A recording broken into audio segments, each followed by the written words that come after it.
পোশাক আমাদের মানব জীবনের একটি খুবই গুরুত্বপূর্ণ অংশ। ইন্ডিয়ান কালচারে শাড়ি ব্লাউজ হচ্ছে একটি ট্রেডিশনাল ড্রেস। এই যে আমরা তার জন্য একটি প্রিন্সেস কাট ব্লাউজ তৈরি করেছি। এটি তৈরির জন্য আমাদের 80 সেন্টিমিটার কাপড় দরকার।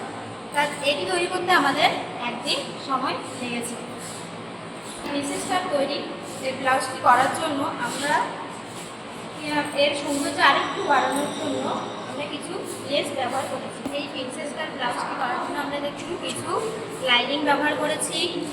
লেসগুলো সুন্দর করে আমরা ব্যবহার করেছি। এমব্রয়ডারি কাজ করা হয়েছে। সামনে দেখুন, পেছনে দেখুন, খুব সুন্দরভাবে করা হয়েছে।